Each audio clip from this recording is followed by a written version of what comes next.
Okay. We will get started with the Fast Five.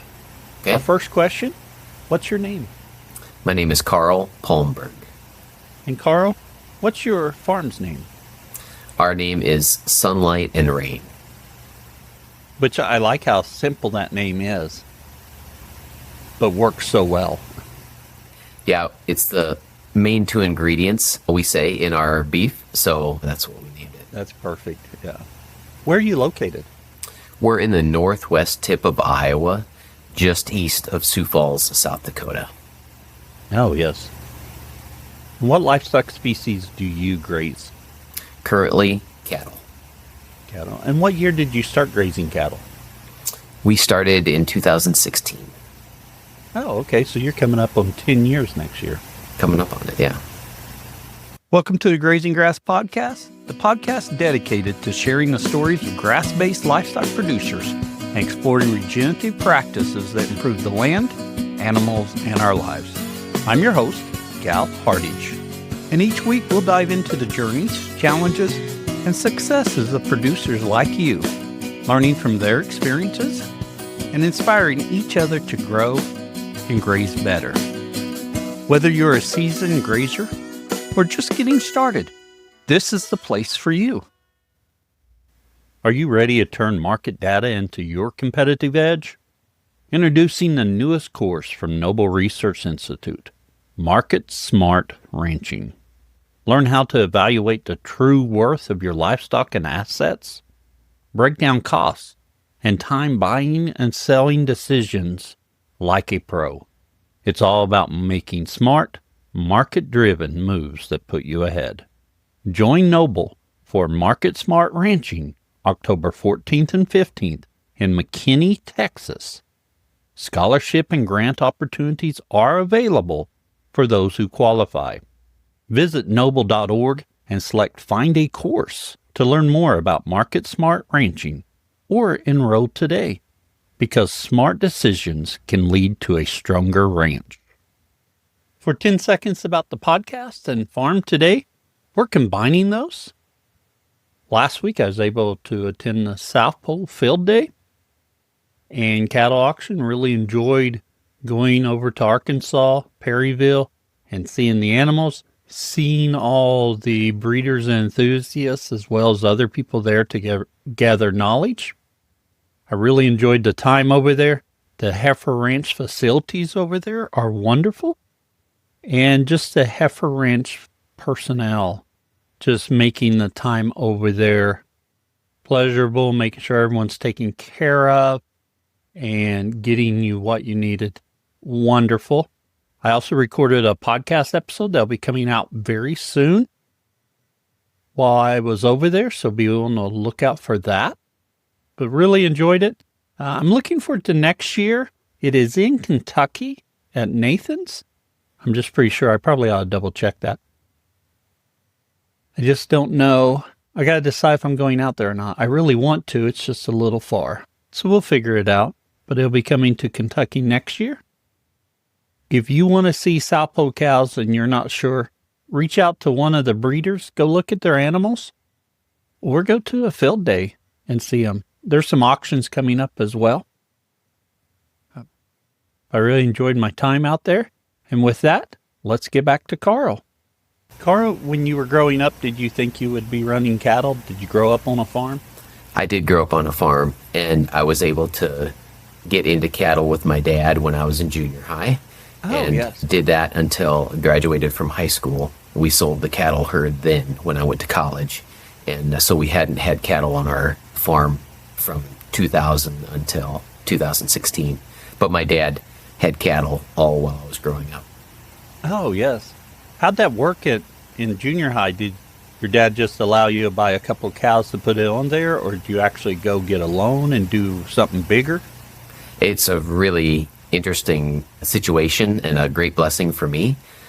So that was when the Conservation Reserve Program, the CRP, was just coming out.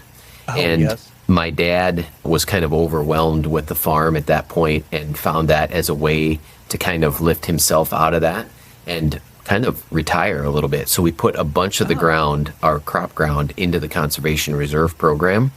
not our pasture ground, but our crop ground. Right. And we had, I think, about 180 cow-calf operation, and he finished quite a few of those. And we sold all the cattle except for the 13 best first calf heifers. And he allowed me to buy into, just on a personal loan to him, half of those, so 6.5 of those.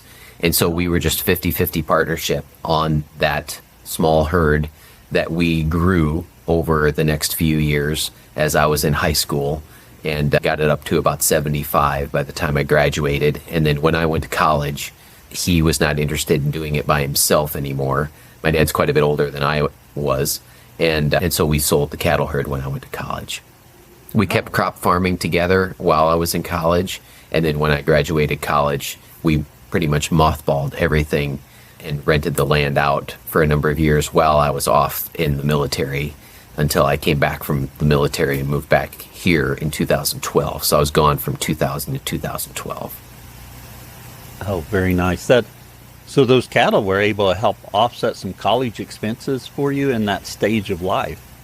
They were. It was, and even more valuable than that was just the experience of, learning firsthand the difference between gross and net, and, delayed gratification and hard work and doing things other than for an hourly wage. Yeah. When I was in high school, I was able to get a memo loan under my dad's account at Farm Credit and bought beef cattle. And we were dairying at the time. I bought some beef cattle. We were running them on some leased land. And I was able to hold on to them until partway through college, and then I needed to sell them to fund that. But it worked out really nice for that. I was always disappointed I had to sell them, but man, that really helped me during that period of my life. Yeah. Yeah. So you decided to go into the military. What branch did you go into? And thank you for your service. I went into the Air Force. So my dad had been in the military, the Air Guard and the Air Force and the Army Guard for a number of years. And so I kind of felt just a desire to fulfill a kind of a patriotic duty with that. And so I joined Air Force ROTC at South Dakota State. And partway through that, I was able to get a pilot training spot. So I had the opportunity to go to pilot training, which my dad had done as well. So kind of seeing him do that, fly in the military, I was able to do that. With that pilot training opportunity came a longer term commitment. So I figured on going to college, getting a degree, spending 4 years in the military, and then coming back to farm. But I ended up having about a 12-year commitment versus a 4-year commitment. So I was gone for about 12 years. Yeah. And then when I came back to the farm, we transitioned to the Air National Guard. So I farmed and still continued military service for another about 9 years. And in 2023 is when I retired from the military. Oh, yeah. And that worked out good. You were able to do that while you came back to the farm. Yeah. Now, in hindsight, it worked out well. The last 5 years where I was full-time in the military and raising a growing family of 5 and 6 kids and trying to do cattle and other things, it was pretty untenable and not something that I would want to necessarily do again. You know, there's periods in life when I think back to them, and I think back to them, I think that wasn't so bad, but I can remember being in the middle of it thinking, why am I doing this? This is not going to pay off in the end. It's too much. But I made it through it, and I look back and think, well, it wasn't as bad as I recall, but I remember those thoughts, so I'm sure you had some of those as well. Yeah, I still have dreams that I'm back in the military and it's just overwhelming and things like that. So, yeah. Oh, I imagine so. So you were able to get the opportunity to come back home, and your parents had land, or your dad had land there that you all had rented out, or he'd rented out while you were gone. Mm-hmm. Yep. So we talk about unfair advantages. That's a tremendous advantage you had right there to come back to. Really nice. So what was your process on coming home? Did you go back into farming? Did you decide to focus just on cattle? I came back to farm not really knowing anything. I had grown up on the farm, but my dad was, the guy that was kind of in charge, and I was the hired hand. And I completely understand. I mean, not that he was trying to exclude me at all, but I had my mind on other things. And so I didn't even know the difference between NP and K. And the one thing that the military service did give me was the skill set of learning. So each different aircraft that I've flown and each different weapon system that we gain, we have to break that system down, learn it inside and out, and then be able to use it. So I was just used to that. And so I thought, okay, coming back to farm, let's learn how things grow. And so I just started kind of self-education odyssey with research on how plants grow, how the soil functions and things like that. And there were kind of few people around that could really give me satisfactory answers. And so I really spent a long time, years there learning how to do that. So I started farming just without cattle, just row crop farming the way that we had before. First thing that I bought was a tractor and a disc and a planter, so tillage and planting and chemical agriculture, kind of the way that we'd always done it. But that's what you knew. That's what I knew. Yep. Right. And that's what my dad had his career on. And, for him, a good portion of his career, the better a farmer you were, the more black your soil was, Oh, yeah. And so then I started to think about organic matter and linking the profitability of your farm to how much organic matter you had. And it was through my research that I found out that to increase organic matter, one of the things you need to do is decrease tillage. And starting to learn about those principles of soil health that were just kind of starting to be formulated by our ecosystem right at that time. So I wanted to decrease tillage. And so I started to no-till soybeans into the corn stalks, which was really crazy for what we were used to. You couldn't even tell that you'd been out there basically after planting. And then I built a strip tiller. So I strip tilled our corn and tried to minimize the tillage there, and started to see some fairly noticeable increases in water infiltration after no-tilling and strip tilling. And doing a few trials of that was kind of where Dad really fully handed the baton for the farm over to me. And he realized that the way I did things is not the way that we're going to do things going forward. And so he said, okay, son, you got it. And even though sometimes I did some crazy things that didn't work out, he still trusted and basically put his confidence in me. So we started farming crop ground. And then the more I learned about the principles of soil health and realizing that animal integration would be key to this, that's when we bought cattle again and started doing some rotational grazing. But before we go further on the cattle, Karl, I want to jump back just a little bit on that transition from full tillage to no tilling or your strip tiller. How did that transition go? Were you able to get some early wins that said, oh, this is what we should be doing? Or did you have to persevere for a while before you saw those wins? The first task and the first win was no-tilling no-tilling corn into soybeans. I'm sorry, no-tilling soybeans into corn stalks. So to do that, we bought some row cleaners for the front of our planter, and my dad was not really crazy about how things looked. So we compromised a little bit. We had our soybean ground, a third of it I planted right into the corn stalks, and a third of it we disked, and a third of we hired a neighbor to come in and put in strips. He had a strip till rig, and he came in and put in strips, and I planted soybeans into those strips. So we had 3 different applications there, and all 3 applications yielded about the same. The difference was there tended to be fewer weeds in the fewer or the less tilled areas. So the no-till area and the strip-till area has fewer weeds than the full-scale tillage. And that was really a big win. That was where my dad said, okay, son, you got the baton here. And then building a strip-till rig and getting RTK guidance and strip-tilling corn was kind of a big lift. But after 3 years of doing that, it was no-till soybeans, strip-till corn, and then no-till soybeans on a specific spot. we had a dry spring, and then on Mother's Day, we had about 3.5 inches of rain in about 45 minutes. So really heavy rain. Yeah. And I drove around and I looked on the other side of the road where they had done full-scale tillage.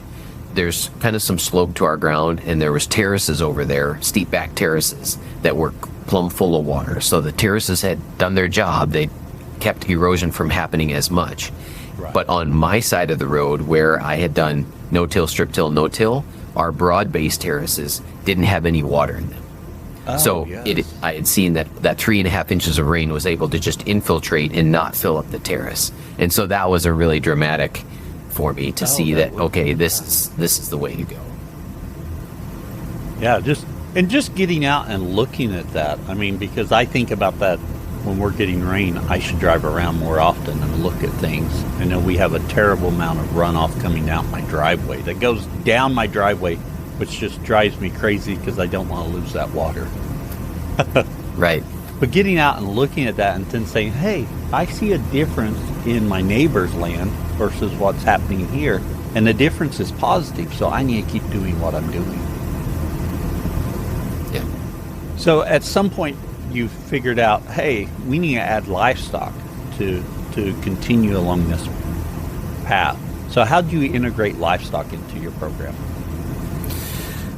We just bought 13 cattle again. I think it was 6 cows, bred cows, and then 7 yearling heifers. Yep. And I took back a small pasture of my dad's because we had been renting the pastures out still.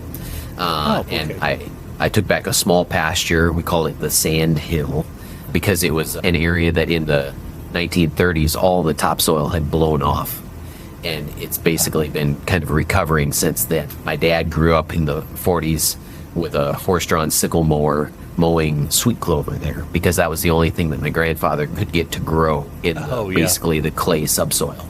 And now we've started to build the soil back there. But anyway, taking back that small area and starting to rotationally graze there. So I bought some poly wire and some push-in posts and solar energizer and started to rotationally graze those cattle and learned a lot about junky poly wire and how it's not worth it to get good stuff, and also learned the benefit pretty quickly of the rotational grazing.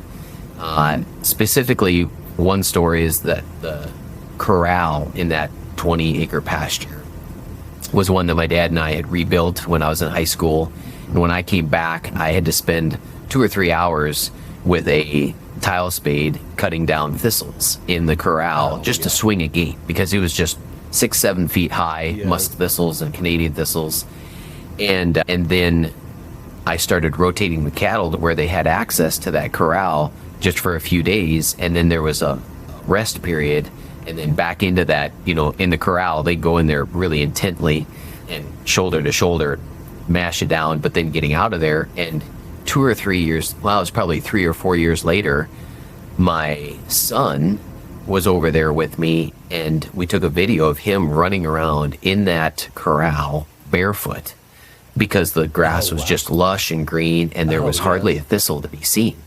And that really gave me a realization of the positive impact that animals can have if they're done in the correct way. Oh, yeah, and that's a great visual there. Now, just to continue on that, you use rotational grazing for a few years there, and you didn't use any sprays or any chemicals on it. It was just the presence of livestock and the way they were managed. Right, yes. Yeah. Very good. You mentioned there about junk poly wire, making sure you have a good energizer. What's your suggestion for someone they want to go buy some poly wire? What brand do you like, or what type do you like? And same for an energizer. Right. There are a couple different brands. I think PowerFlex makes some pretty good rollers as well as some good wire. And the Gallagher makes some good wire. I've gone to now using the poly braid, which is the more expensive wire, but it lasts so much longer and it's so much stronger. And I've really taken to buying the Gallagher reels. The Gallagher reels are heavier, a little bit physically heavier, and they're a little bit more expensive, but there's just so much more secure they have a stronger guide on them, and they have a locking mechanism for when you hook the reel on the post, and it can't possibly come off. I noticed I had a few different types, but anytime I really wanted to make sure that the cattle didn't get out, I used those Gallagher reels. And so that's what I started to transition to. And that's a great thing there when you notice, like if I have multiple reels in my pickup, what reel am I grabbing to put up a new fence? Oh, I don't want to use those because that. What are you using all the time? And if you go back, probably about 75 episodes, we're talking reels with someone, I think with Eli. And I said, I don't like the Gallagher ones. I don't need my hand protected. I don't need the latch to lock it on. It's just over-engineered. I remember saying this. I have to eat my words now because I grab that one whenever I'm about to use a reel now. I still like my others, but the Gallagher one has grown on me. And probably, I won't say for certain, but there's a high likelihood if I buy another reel, it's going to be a Gallagher one. So I have to say that it's grown on me from my earlier views on it. Yeah. Yep. And I've also transitioned from primarily using pigtail push-in posts to just a 3/8 fiberglass rod.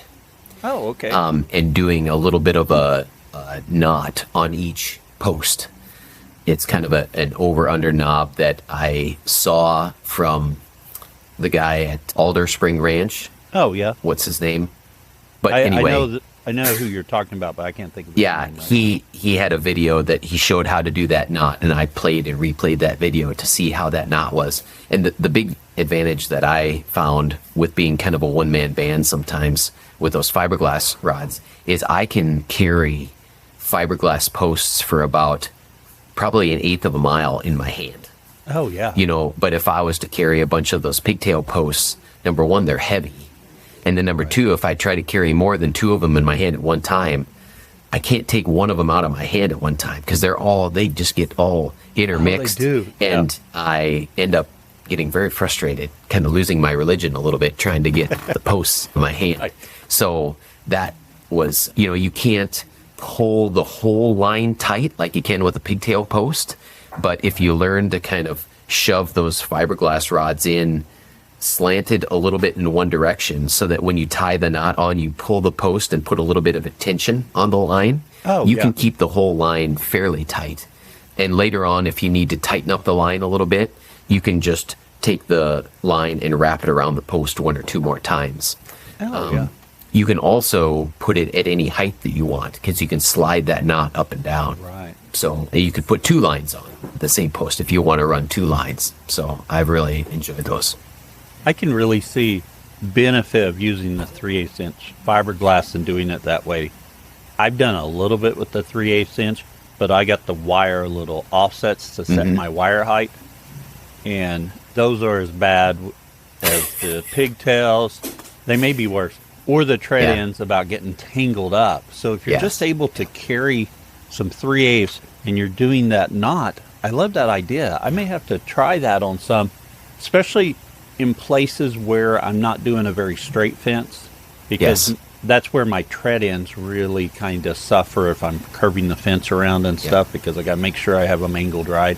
And then getting the fence taut enough takes some work. So I'm going to have to try that, Karl, and see how that goes for me.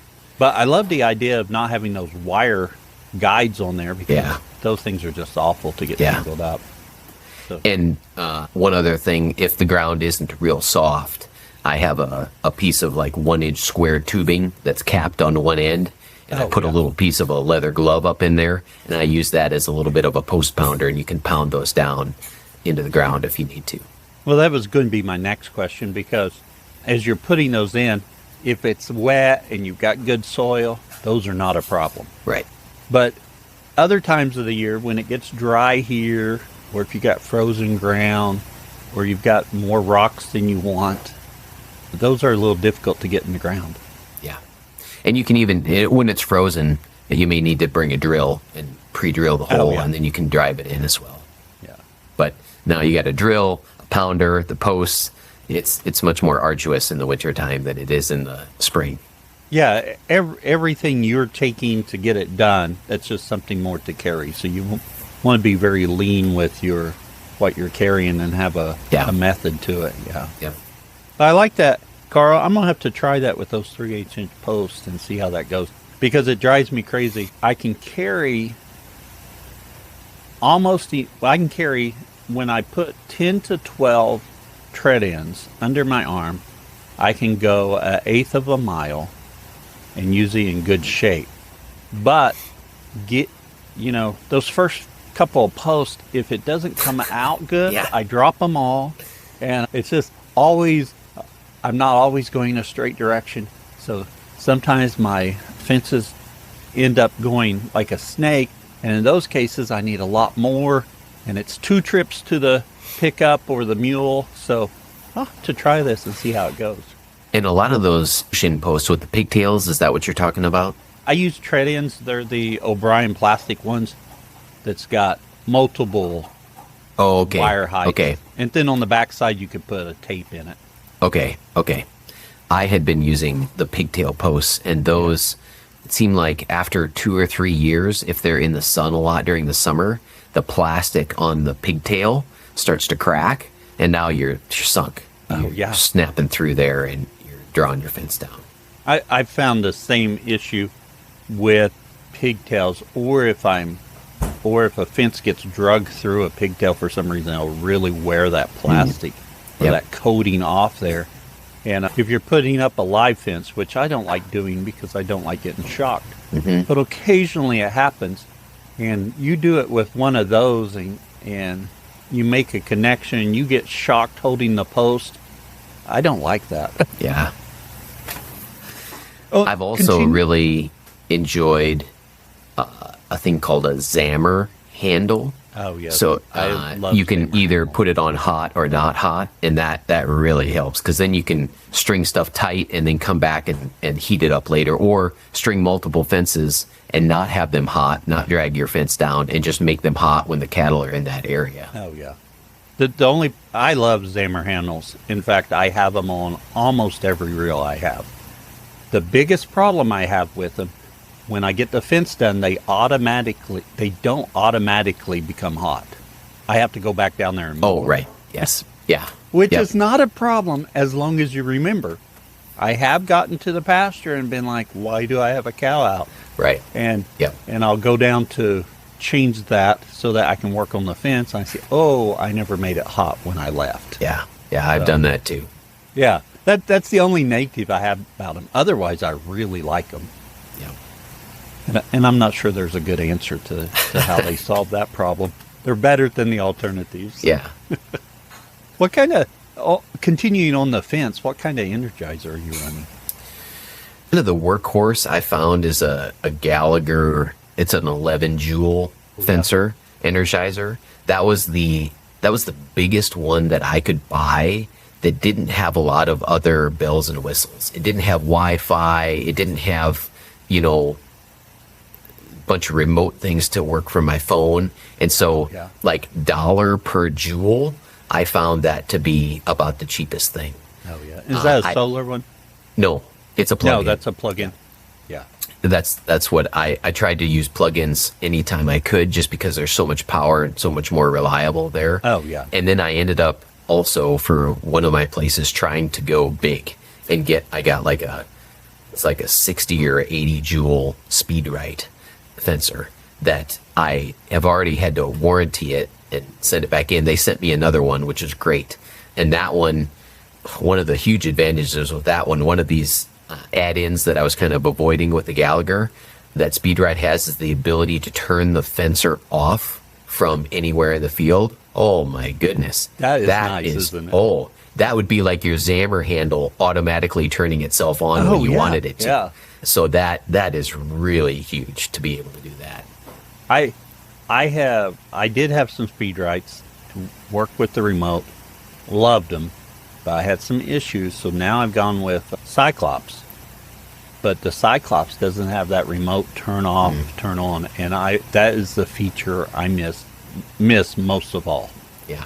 In fact, I've even thought about getting not a Bluetooth, but a Wi-Fi plug that I can do on my phone to turn it on and off because, that's the reason I have to go back and change that handle. Or I've got to go back to the Energizer and turn it off. So I really miss that remote power. Putting a lot of switches in the line really helps as well. To be able to turn off sections, it helps me troubleshoot where draws are quite a bit.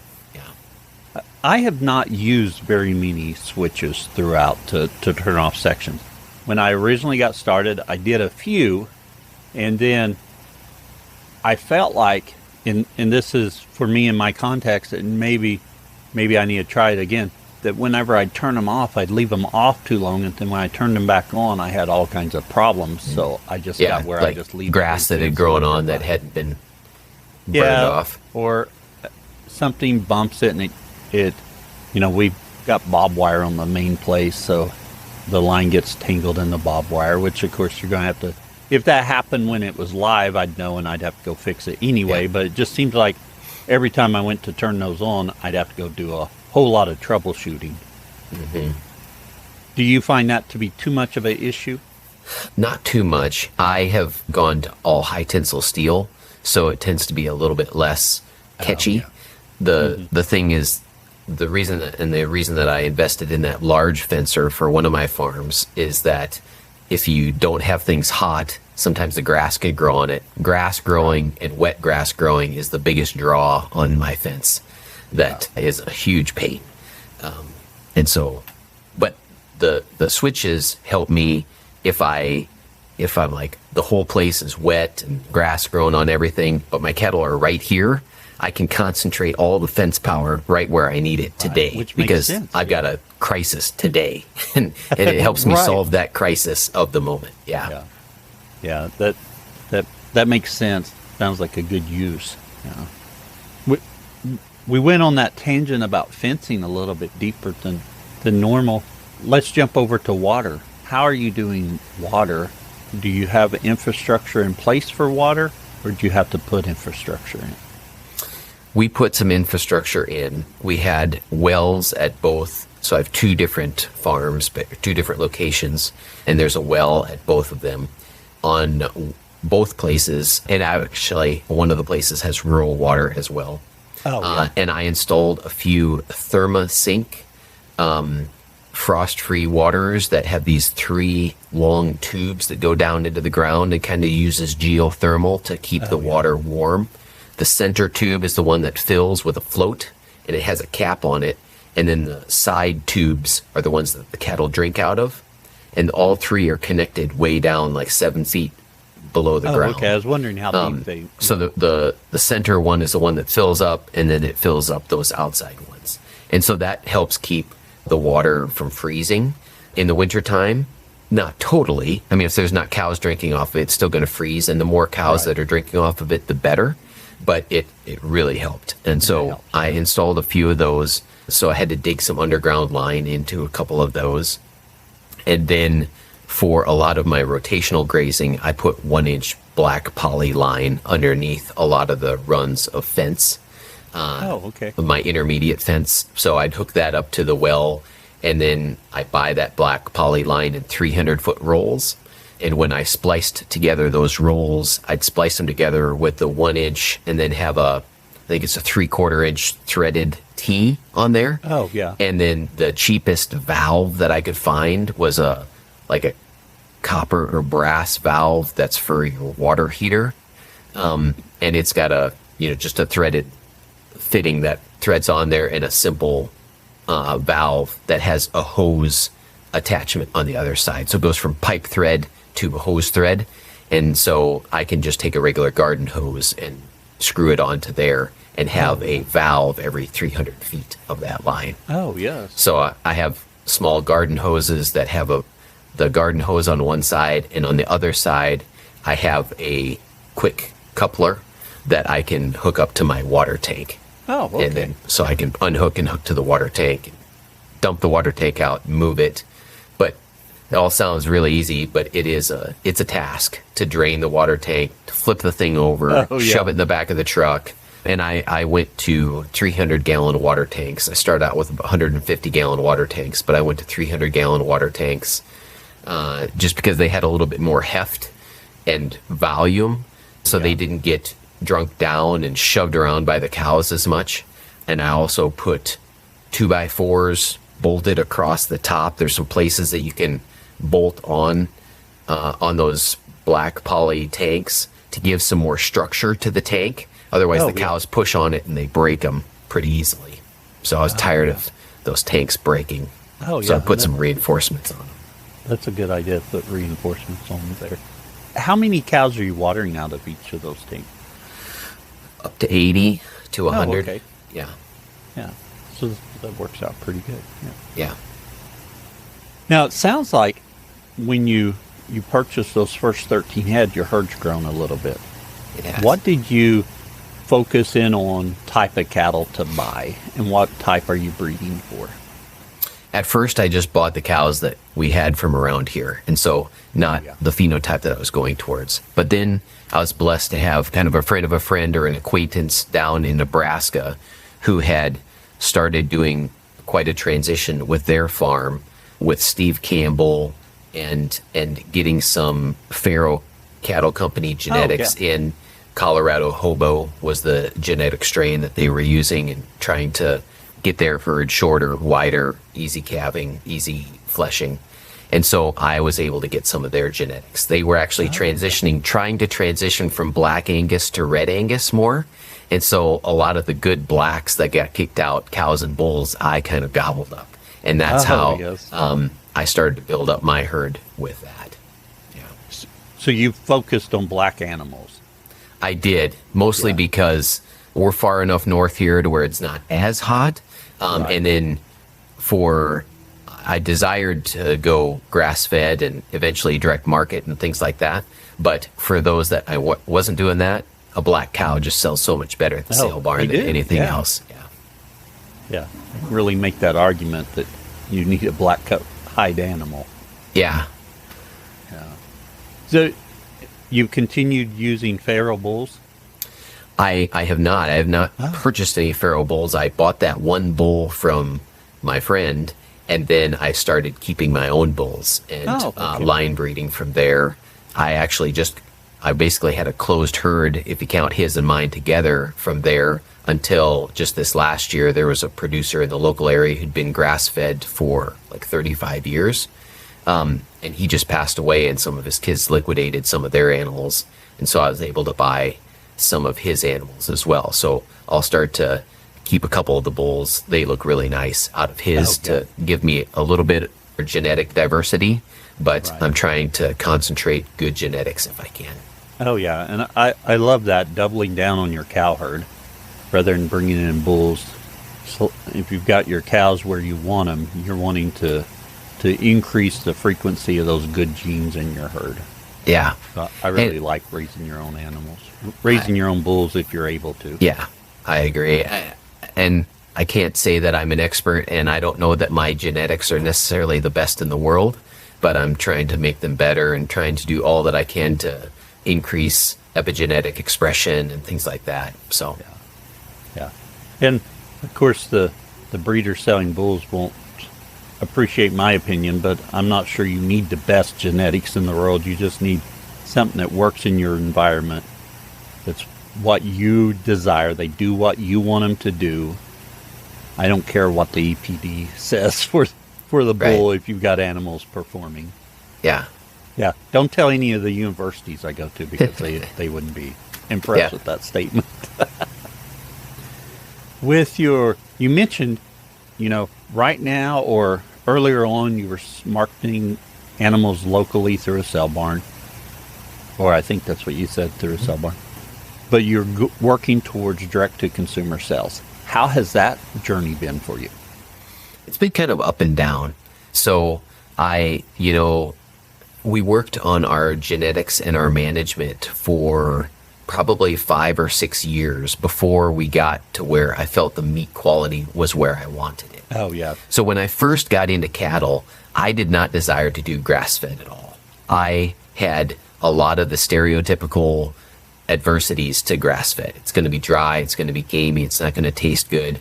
I'm going to feed these cattle grain. I want grass fed genetics because I thought they would perform better than other genetics if I did feed them grain. So I was concentrating on strip grazing through standing corn for finishing the cattle and thought I would go that direction.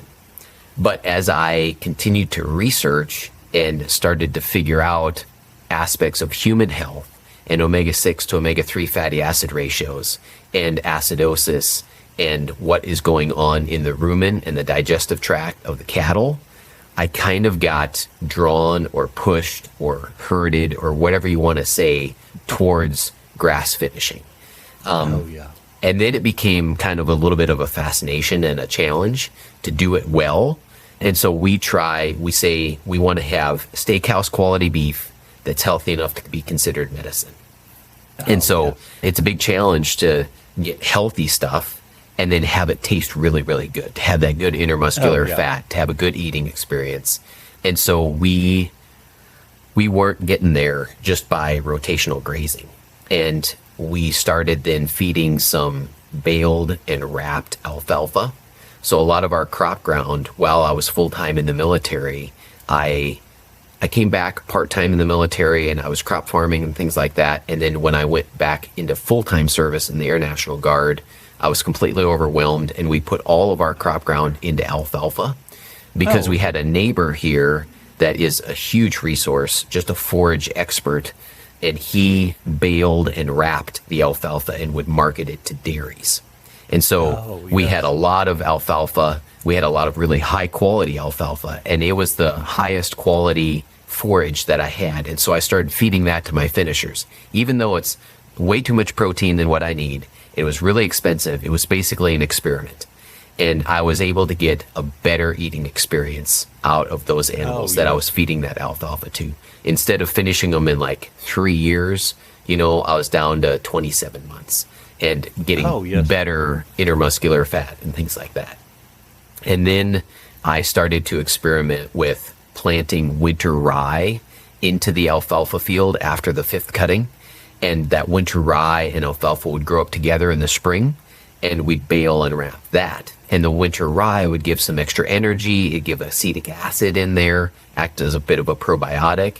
And by feeding that to the animals, then I started to bump up my finishing window again, and I started to decrease the kind of gaminess of the meat. Started to get, especially when I was feeding that in the wintertime, I started to actually get a little bit less yellow in the fat, a little bit whiter and more mild flavor. And so that was where I felt like I was proud of the product. And so when that kind of coincided with when I was done with the military, so we kind of launched our direct marketing business then, and had a lot of friends and family and stuff like that bought. So it kind of took off, and then it's kind of been a slow creep ever since there. Probably mostly because I haven't spent a lot of time or energy marketing. And the stuff that I have done, sit at a booth at a fair or something like that, has yielded very few results. The best results I've had is concentrating on customers that I have and figuring out how to replicate them, which of their friends or family, my family, my siblings, and their people that they know from church or from homeschool or from other organizations just living, those have been the best resources and the best way to grow our business. But it takes time. It takes time, and it's still not a viable, like, end-all, be-all to support our whole farm. At this point, I really enjoy seeing the quality feedback by taking it to the butcher shop and getting that feedback for myself and for our customers. But it's a lot of work, because everybody that comes out to get a quarter of beef, I spend half an hour with explaining what we're doing and hanging out, Yes. And so if I was to do that with 100 animals, that'd be almost a full-time job. I kind of desire to do that still on a small scale, almost like I am right now, to get good quality feedback, but I'm pursuing other regenerative means that I can offload 40, 50, 60 animals at a time. Yeah, because that you only have so many hours in the day. Yeah. There's only so much you can do, and I know I'm guilty of overloading my days, so I try and be very protective about what I'm doing and what I commit to. But still yet, I want to say yes. So, I end up with too much. Yeah.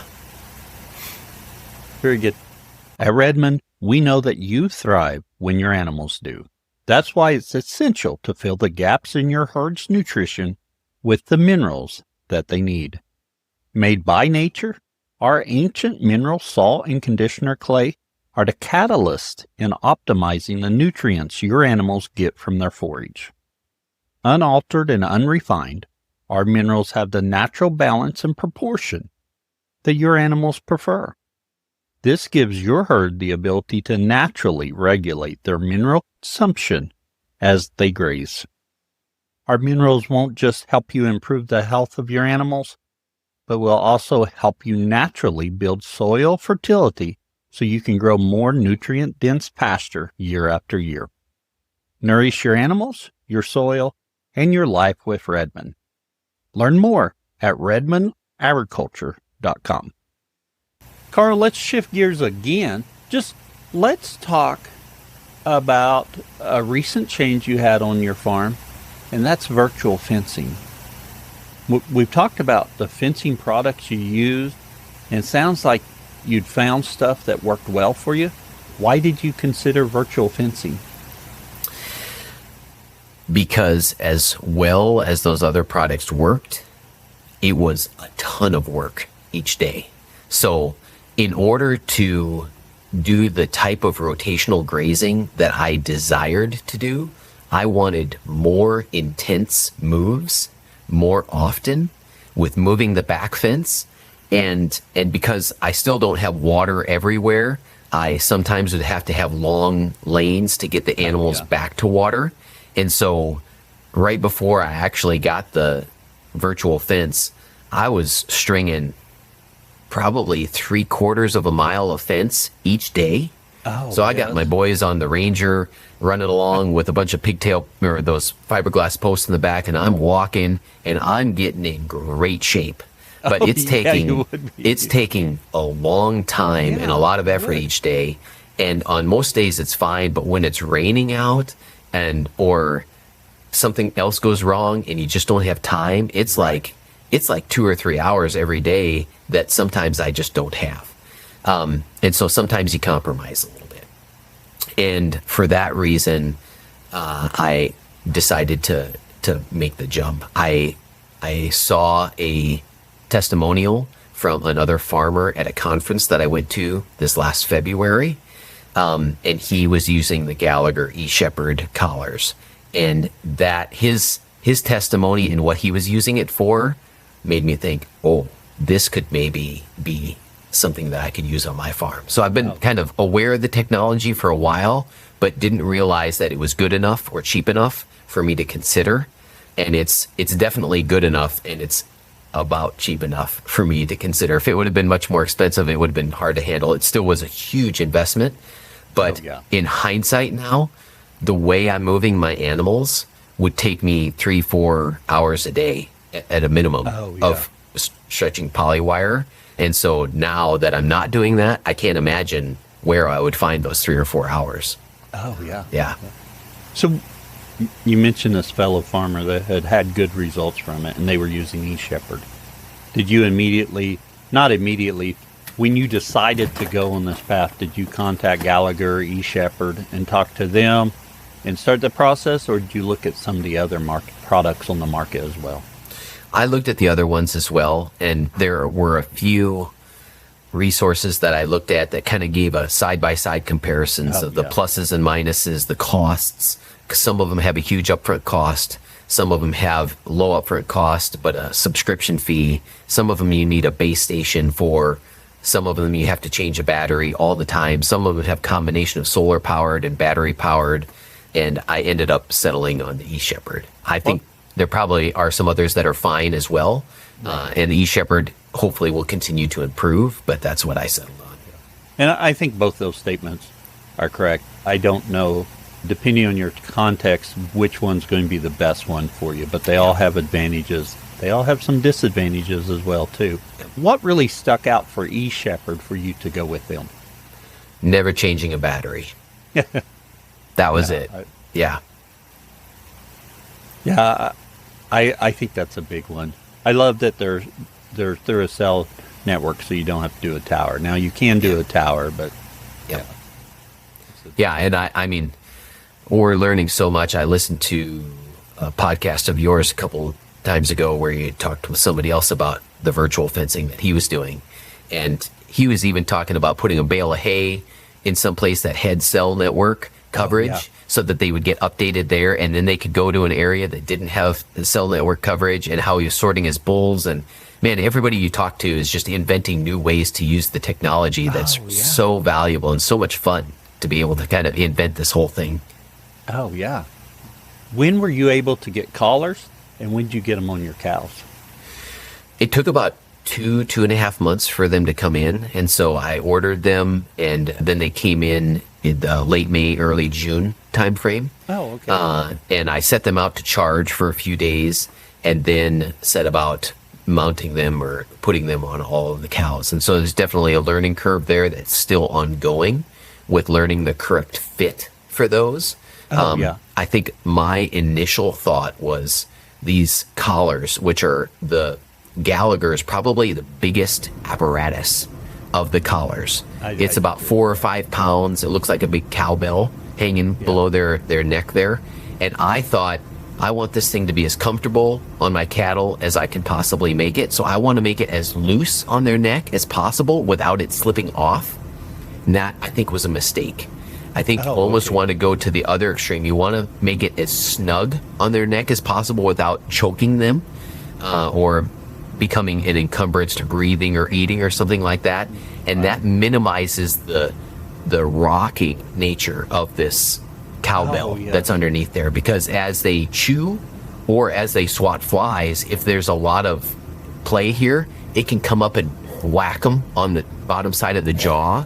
And I've had some start to develop a little bit of hanging skin with probably some soreness on their jaw there that has started to, I think they started to get used to it, and it started to go away a little bit. But I'm definitely, when I run them all through the chute again, I'm going to be tightening them up and going with a different mindset. And I know, talking with Gallagher, their fit recommendations are getting tighter. They're recommending people fit them quite a bit tighter than what they had recommended originally. The downside with that is if you're fitting them on an animal that's growing, like a finisher, you're going to have to get them in and expand the collar a little bit every now and again. But if you don't, I found with the younger animals, the finishers, if they're not pretty tight, they'll rub these things off. Or they'll find something to rub and they'll get the collars off. And now you got somebody running around without a collar on. Oh, yeah. Have you had a lot of difficulty with collars coming off? I've had a fair amount of the collars coming off of the finisher. So I've got a finishing herd of about 40, and I've probably put collars back on 10 over the time. And for them, it hasn't been a big deal. I haven't had anybody leave the herd when they haven't had a collar on. So I've had, of the 40 of them, I've had at times 2 or 3 that didn't have collars on them, and they've always been right with the herd. I had a yearling bull that slipped a collar off with my bull herd, and he got then over the hot wire, which wasn't very hot because I was a little bit lazy because I had these collars on. That yearling bull in breeding time got out, and it was a while before I found him in my neighbor's herd. So yearling bulls are ones that don't stick with the herd, but for the most part, I've had a couple animals in both herds, my mama cows as well as my finishers, that the collars either slipped off or they malfunctioned. I've had a few that I've had a warranty, and they've been very good about that, but some that just the cell network stopped working or something kept rebooting in there. And so of the 150 collars that I ordered initially, I've had to warranty about 4 or 5 of them. Oh, okay. Yeah. You mentioned about the hot wire not being too hot there. Are you still using some poly wire, or have you moved completely away from poly wire? doesn't take very long, especially if I've got other things going on, to not put a safety poly wire up around them. And so my goal right now is I'm taking out a lot of the intermediate single strand high tensile steel wires that I had done in my paddocks, inside my pastures to divide them up into paddocks. I'm taking all of that out. I'm adding that extra wire to the outside to bolster the outside fence. And so I am not backing it up. I haven't, besides just like around a hay bale or something, I haven't strung a poly wire in a month and a half. Oh, yes. Yeah. And I assume that's working well, or you wouldn't continue with that. Yes. Yeah. Yeah, it's working well. I haven't had, unless a collar is malfunctioning, I haven't had an animal, once they're trained, escape. Pretty much, period. Yeah. Very good. With your animals, did it take them very long to get trained? Probably 3 or 4 days to get trained. And I watched some training videos that Gallagher has and set up like a big rectangle for a training area that had poly wire or electric fence around the outside and the draw, like the water, on one end. And then I gave them about 2/3 of that rectangle with the e-fence. And the first day, they don't know what's going on, so they go through the e-fence paddock, but they're contained with the poly wire. And then the next day, when they hear the beep, they're like, something funny happened after that beep yesterday. And after 2 or 3 or 4 days, then they remain inside the area that I gave them with the fence. And then I expand it a little bit and move it a little bit. And they, after 3 or 4 days of that, being proactive with that, they learned pretty well, and then they had it. Then it's mostly a learning process for me. Learning. That leads it right into my next question. Yeah. How was it for you? How was your training? My training is ongoing. And so there's just, I'm sure with every system, there are quirks and ins and outs, technical stuff to figure out how to operate the website and things like that. And so a couple of the specifics that I've learned, the longer a virtual boundary has been established, the less they'll push that boundary, and the harder it is for them to get them to go over it once you do want to move that boundary. Oh, okay. Which makes sense, I guess. Yeah, it does. But I kind of had to learn that a little bit. And so I try to give them logical additional paddocks. Move the fence that was moved yesterday today, and try to move that same line so that they're looking for that area that yesterday they were able to get through. And so that's been one of the biggest things. I've been making kind of alleyways to get to more established water, so I don't have to move the water as often. Oh, yeah. Does that make sense? Yeah. And so bringing them back to the corral rather than moving a poly tank, the black tank, every so often. So bringing them back there. So I'll give them a paddock, and then when I give them the next paddock, I'll start to take out the sides of the previous one as I move away from the corral. So eventually I've got this kind of neck and this alleyway that goes from the corral out to where the new paddock is.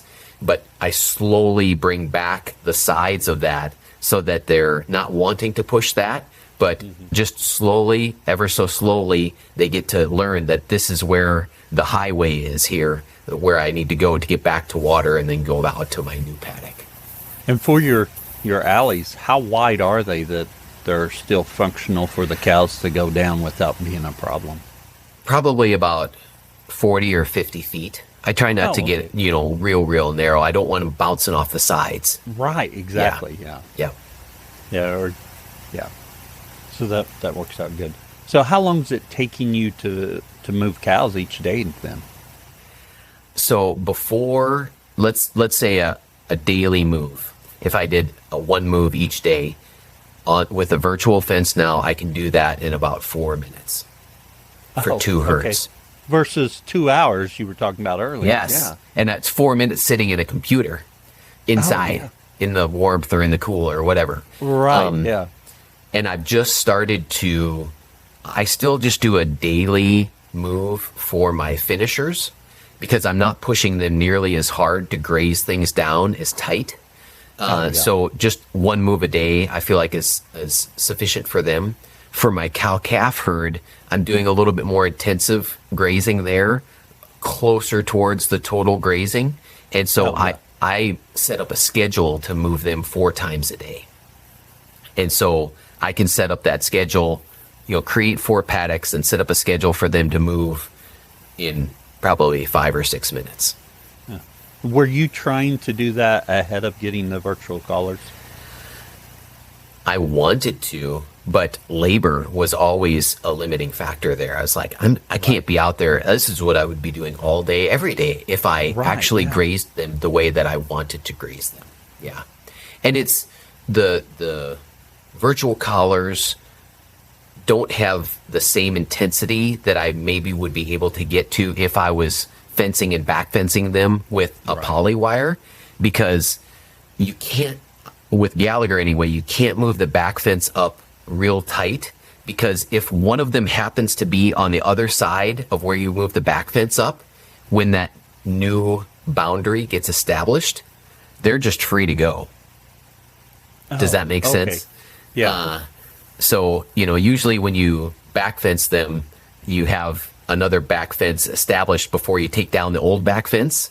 This, with the way it's set up right now, there's no like one-way door that I can set up. So when I move the back fence up, if somebody happens to be back in that part of the paddock, it's jailbreak and they're free to go, which usually isn't a problem, except for yesterday or the day before when all my cows were in that side that I moved the back fence up, and then all of a sudden they were just kind of going off. And I had to kind of herd them back into where I wanted them. Yeah. Having a one-way fence there would be very desirable, I think. Yeah. And, this technology is fairly early. It's probably something that will be implemented at a later time. They're taking inputs from all the producers now. Hey, I want this. Hey, I want that. And they're trying to get more functionality on the mobile app that is on the other one. So those guys are coding like crazy now, trying to improve the stuff. Yeah. So you've been able to experience the virtual collars for 60, 90 days on cows now. Maybe a little bit longer than that. A little bit longer, yeah. I won't try and figure out math live, Would you go back to not having collars? No, I would not. If I could sell them back for what I bought them for right now, I would not. It was a huge investment, and it continues to be a huge investment. But the change in lifestyle, and I feel like the increased effectiveness of the rotational grazing, both make it worth it for me, to where I'm continuing to push forward. Yeah. Oh, yeah. Yeah. And go ahead. Being able to go on vacation was huge. Yes. Because every time I came home from town or from somewhere else, when I come over the hill, I'm always looking to see, are my cows out or not? And now I can look at my phone anytime and see where my cows are. And I know where they're at, and I know that they're in. And, now when a neighbor calls, I'm not automatically thinking, oh no, are my cows out? Because I know they're in. Yeah, and to be honest, that's my first thought when my neighbor calls me. Yes, yeah. What do I have out? Yes, yeah. Yeah. Just being able to check on and see their location, I think just brings your stress level down when you're on vacation, trying to enjoy, but you have that in the back of your mind. I hope the animals are where they're supposed to be. Yep. I hope no one went through any fence. Of course, if they do, most time if I'm going to be gone, if they were to go through the poly wire, I've got them in a permanent fence, so it's not going to be a problem, but it's always disappointing if I come back and I'm like, oh. It totally screws up your rotation, because now they've eaten all kinds of stuff that I had planned for the next 2 weeks. Yeah. Right. And they went through and cherry-picked everything. Yeah. What else about virtual fence that I haven't asked that you think it would be good, that you wish you knew before you got started with it? I wish I knew how to fit them better so that I didn't damage my cows like I had for a few of them. That would probably be the biggest thing. That, as well as just the daily lessons that I'm learning on cow psychology and how to build these paddocks so that's a logical flow for them. And then the third thing has just been learning the particular system of eShepherd. Yeah. And I'm sure the different ones have their own pluses and minuses and peculiarities about learning their platform and things like that. But it just takes a while of learning and playing on it to learn those things. Right now, I'm kind of exploring the scheduling aspect of it so that I can schedule multiple moves per day. And I've really been enjoying exploring that to see how much better forage utilization I can get by moving them more often. Oh, yeah. Do you have any concerns about them in the future? I don't know exactly what I'm even thinking right there, but do you have anything that you're a little worried about how that's going to go in the future just because you haven't experienced it or something along that line? Yeah, I think possible downsides would be if these things don't last at least 5 years. The investment would be tough to make cash flow. So if the batteries and the solar panels aren't able to keep up with a good charge, especially in the wintertime, that's another thing I'm looking forward to is rotational grazing in the dead of winter when there's snow on the ground, ground is frozen, going through swamps and stuff like that. So if they don't last very long, that'd be a big downside. Right. And then I guess if somehow we found out that just having these electronics close to the animal somehow affected the meat in an adverse way, that would be a big downside. Yeah, that would. Yeah. Well, very good, Karl. I think the virtual fencing is so very interesting. I want to do it so bad, but I'm not quite there yet because I want to spend the money. Yeah. But, and one thing about the virtual fencing that's nice is that it's infinitely scalable. It's scalable down and up because you can buy 4 collars or you can buy 400. Now, they do, I think, have a break in the price if you buy less than 50 or something like that. But you can buy 4, and it's not like, buying a big fencer. You buy a big fencer, and whether you have 100 cattle or 1,000 cattle, and the labor required for rotational grazing gets a lot more efficient the more cattle that you have, because, you're moving, it takes as long to move 1 cow as it does to move 100 cows a lot of times. Right. But to click on the computer, your labor is so small that virtual fencing seems a little bit more easily scalable, especially down, than regular fencing does. And you bring up that eShepherd, you can buy as few as 4. And I've thought about I've got 80 acres a few miles from the house, that maybe I just buy a set for that 80 acres and try it and see how I like it. And that's a lower initial cost. I can see how it goes. Yeah. Yep. I've thought about, too, having just a handful of cattle to graze around like buildings and things like that in the building site to clean stuff up. And I've kind of been experimenting with hanging collars at different distances from sheds, because that has been one thing that I have yet to improve a little bit, is when my cattle come inside of a shed to water, the GPS accuracy goes way down, and the collar might tell them that they're outside the fence, or they might get a beep or a shock when they're in the shed when they shouldn't be getting that. So either installing a GPS repeater in the shed, which is a bit of an expense, or I think they're working on some functionality to basically just shut them off when they're in the shed, and they would turn themselves back on again when they leave that shed area. I hadn't even, that wasn't even on my radar, Karl. Yeah. That's good to know and to think But about. even with hanging collars under tree, anywhere that GPS is not as accurate, under trees, near or under a metal building, the GPS accuracy starts to go down a little bit. Oh, yeah. Yeah. So it makes sense. Yeah. But, I mean, right now, out in the middle of the field, the line from totally grazed to ungrazed is about 4 feet wide. Oh, yeah. Yeah, I mean, it's tight. Photos I've seen, it's much tighter than what I anticipated them Yes. being able to do. Me too. Yeah. Well, Carl, I've really enjoyed the conversation about your journey and about the virtual collars and how that's fitting in on your program. It's time for us to transition to our famous 4 questions. Same 4 questions we ask of all of our guests. This episode is brought to you in part by eShepherd from Gallagher Animal Management, the virtual fencing solution that's changing ranchers' lives. With eShepherd, you're in control of your cattle, bulls included, without driving a post or unrolling a single wire. It's a trusted, proven system built for rural grazing.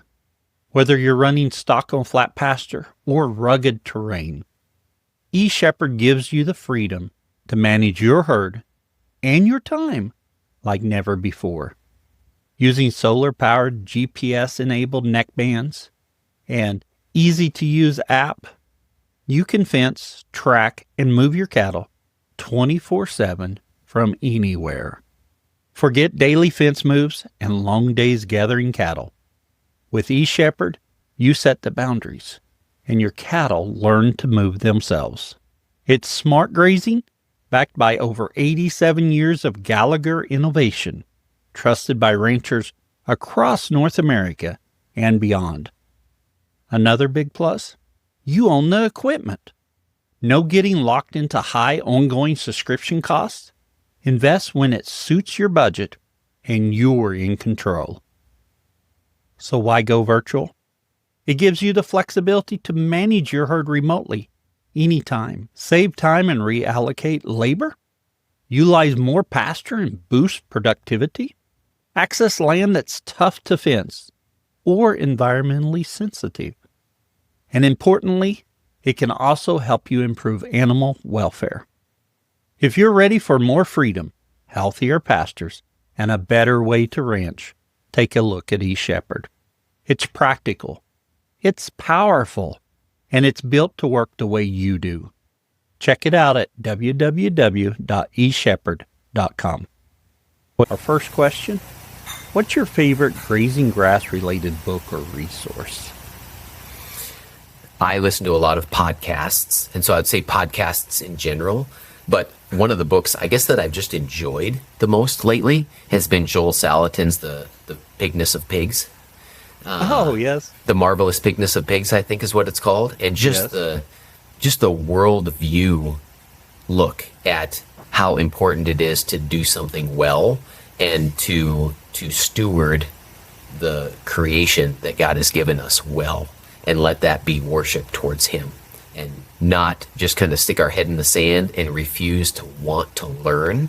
And that has really pushed me to both learn myself as well as encourage my peers, especially my Christian peers, to learn and not just do things the same way we've always done them. Oh, yeah. I'm sure that's an excellent resource. I have not read it. Now, from your description, it sounds like even if I didn't plan on getting pigs, it would be a good read. Oh, yeah. It has almost nothing to do with pigs. Oh, yes. Yeah. Oh, okay. Yeah. Okay, I'll have to add that to my to-read list. It just Yeah. continues to grow longer. I'm sure it does. Yeah. Our second question, what's your favorite tool for the farm or ranch? The most obvious one would be the collars, and so I'm not going to say that. Probably my no-till drill. Oh, yeah. So we use the heck out of that thing now. I haven't pulled my corn planter out in a couple years, and utilizing the drill for a bunch of multi-species annual mixes that we're finishing our cattle on, as well as the winter rye. It's versatile. It's easy to hook up. I don't have to ring in to GPS. It's rugged, so I really enjoy that John Deere 750 no-till drill. 15 feet wide. Oh, it's 15. Parts are easy to get. It's pretty reliable. That's one of those tools that I dream about having. One of these days, I'm going to have a no-till drill. Yeah. Our third question, what would you tell someone just getting started? I knew these questions were coming, so I thought about this one a little bit. To get ready to have humility. So, most of the things we talk about, or we've talked about, have been things that I've tried that have worked. But I've tried a lot of things that have not worked. Oh, yeah. I'm looking at winter rye this year that I planted, and we've had a lot of rain this year. Everything should have grown great. Well, the winter rye that I planted early into alfalfa, the alfalfa really grew well, and I'm wondering if it's going to just completely choke the winter rye out. I didn't think it was possible to choke winter rye out, but there are so many things that I've tried and that have not worked, and has been a significant financial draw when those things don't work. Oh, yeah. And so I am gaining humility every day. And so get ready to have humility. And that's so true. My list of failures would be much longer than my list of successes. Yeah, yeah. Well, very good. Excellent advice there. And Karl, where can others find out more about you? Well, we have a website, sunlightandrain.com. And so that's probably the easiest place. And then on our website is my cell phone number if you want to order beef or if you want to find out more about us. I'm not a huge Facebooker. We have a Facebook page, but it's always out of date. I'm not big on social media and things like that. I kind of pride myself on that, actually. So if you want to learn more about me, visit the website, give me a call, come visit. That's about it. Yeah. Oh, very good. And Karl, before we wrap it up for today, do you have a question for me? I thought about this question as well. And I have a friend who's interested in maybe podcasting. And so I have a question for you about podcasting. Specifically, how do you see your time being worth it monetarily for podcasting? How do you monetize your podcast? So when I first started, it was a passion project or a COVID project, and I was just pouring time outside regular job, outside the farm, into it. It was about 3 years in before I did any ads on it. And actually the first ads I ran was all companies reaching out to me. They had heard the podcast and they reached out to me. And then figuring out that and pricing it was a journey in itself, because I'll be honest, the ads cost more than I think they should cost. But based upon my numbers and everything, and my sponsors are happy with it, I'm happy with it, so it works out good. At this point, I spend for the podcast 6 to 8 hours a week on it. Some weeks it's more, some weeks it's less. I can really get granular in there. So have your friend contact me. I'll tell them all about my process. But that's how long I figure. And my hard upper limit on that is 8 hours. So I have 2 days allotted to it, but I don't spend the whole day doing those. And I say that's for the editing, getting promotion out, and doing stuff. When I record episodes, that takes a couple hours, and those are scattered throughout my schedule. So some weeks I may record 4 episodes, I may record 1, I may record 0. And right now I'm in a phase where I probably won't record too many episodes in the near future, because I'm pretty booked out for the next couple of months. So, which is really nice. That allows me to front load my labor so that I'm able to get the recording in and I can edit and get stuff ready. And then I'm able to take breaks, because doing a weekly, every week doing it gets old at times, and sometimes you just don't want to do it. So it works out good to provide me where I can build in some breaks if I want them. Yeah. And then on the money, on paying for it, with the ads, the podcast has grown. With the ads coming in, I'm paid for my time now. Am I getting rich? No. Is it paying for my time? Yes.